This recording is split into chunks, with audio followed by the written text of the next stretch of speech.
কর্ণফুলী নদীতে এখন তীব্র স্রোত, এর মধ্যেও শত শত নৌকা আর হাজার হাজার দর্শক, চোখে মুখে বিপুল আনন্দ উৎসাহ। চট্টগ্রামত সাম্পান বাইচ মানেই ইবা নিয়মিত চিত্র।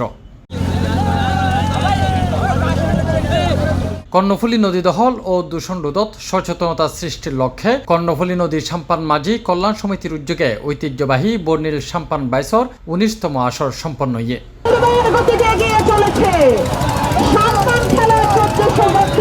চিটাঙ্গর মানুষ যদি এই ধরনের খেলা প্রতিনিয়ত ন দেখে তাহলে এই ধরনের ঐতিহ্য হারাই যাবে খুব দ্রুত। তো আমি চাই দেখি ঐতিহ্যবাহী এই সাম্পান খেলা প্রতিনিয়ত হইতে থাকুক এবং আর চট্টগ্রামের মানুষ ঐতিহ্য কিন ভুলি না যাই এগিন সামনে আরো সুন্দরভাবে আগাও। কর্ণফুলী হচ্ছে আমাদের সুখ দুঃখের একটা জায়গা। তো সেখানে যখন কর্ণফুলী নিয়ে কোনো আয়োজন হয়, বিশেষ করে প্রতি বছর যে আয়োজনটা হয়, আমরা অধীর আগ্রহে অপেক্ষা করি। যদিও এটার একটা উদ্দেশ্য নিয়ে আমরা আয়োজনটা করি, সেটা হচ্ছে যে আমাদের কর্ণফুলী রক্ষা। দুঃখজনকভাবে বলতে হয় যে গত 19টা আয়োজন আমরা করেছি বা আমরা আয়োজন দেখতে পেয়েছি, কিন্তু সেই ক্ষেত্রে আমরা আসলে কর্ণফুলীকে সেভাবে আমরা রক্ষা করতে পারি নাই, তার উচ্ছেদ ব্যবস্থাপনা আমরা রক্ষা করতে পারি না। এটা অ্যাকচুয়ালি সম্মিলিত ব্যক্তিরা যদি এগিয়ে না আসে এটা আসলে সম্ভব না, এটা হচ্ছে সার্বজনীন কাজ। রবিবার বিকেল 6টার দিকে কর্ণফুলী নদীর ফিরিঙ্গি বাজার ঘাট হইতে সাম্পান বাইচ প্রতিযোগিতা শুরু হইয়ে চর পাথরঘাটা ব্রিজঘাট এলাকা যাই শেষ হয়।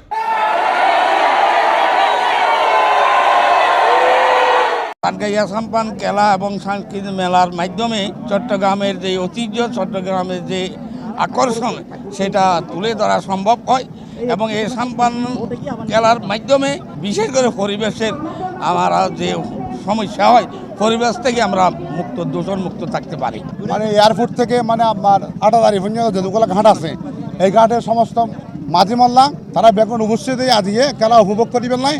কর্ণফুলীর জনসচেতন লোক কর্ণফুলীর অধীরে রক্ষা করিবেন লাই এই প্রোগ্রামিং দরকার আছে। তো সরকারে যদি উদ্যোগ লইয়ে সরকারি এটা সহযোগিতা ব্যবস্থাপনা প্রোগ্রামগুলো যদি আরও যদি বড় আকারে করে তাহলে এক্ষেত্রে মানুষ আরও বেশি উপভোগ করতে পারবে। পাশাপাশি যে উদ্দীপনায় নানা দেহির ইয়েনোর মাধ্যমে যদি মানুষ এই কর্ণফুলী রক্ষার লাই যদি এইভাবে এগিয়ে আইয়ে তাহলে কিন্তু এই কর্ণফুলীর মাধ্যমে আনা হইতে কর্ণফুলী বাঁচিব চট্টগ্রাম, বাঁচিব বাংলাদেশ।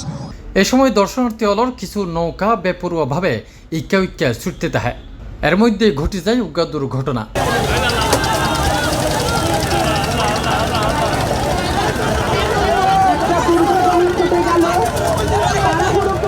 ছোট এক নৌকারে দেখা যায় বড় এক বোটের সামনে ধাক্কা খায় নিচে পড়ে যাইতে। যদিও বড় হন দুর্ঘটনা ন ঘটে, তবে নৌকা ভাঙ্গি চুরিয়ে নৌকার তক থেকে ইক্কা ইক্কা ছিটে যেতে দেখা গিয়ে।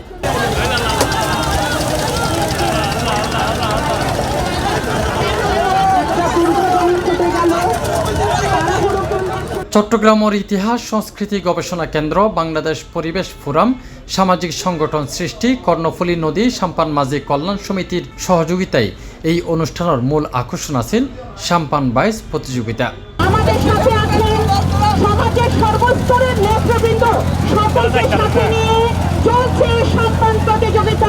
সাম্পান বাংলাদেশের লোকজ সংস্কৃতির অন্যতম অংশ। বিশেষ করে চট্টগ্রাম অঞ্চলের মধ্যে এই সাম্পানের আলাদা একখান গুরুত্ব আছে। ব্যবসা বাণিজ্য কিংবা এই অঞ্চলের মানুষজনের সুখ দুঃখর বর্ণনা ওইয়েরা আছে এই সাম্পান। দেখুন এই যে আমাদের লাল বাহিনী, সবুজ বাহিনী দুর্বার গতিতে এগিয়ে চলেছে। যান্ত্রিক নৌযানের এখন বারবারন্ত অবস্থা। এন পরিস্থিতিত এখনও কর্ণফুলী নদীর বুক সিরি চলে সাম্পান। তবে ধীরে ধীরে এই ঐতিহ্য প্রায় আড়াইতে বৈশে। কর্ণফুলী নদীও আর তার রূপ লাবণ্য। কর্ণফুলী নদীর সেই পুরনো রূপ ফিরাই আনতেই চট্টগ্রাম ইতিহাস সংস্কৃতি গবেষণা কেন্দ্রের সচেতনতামূলক এই নিয়মিত আয়োজন সাম্পান বাইচ।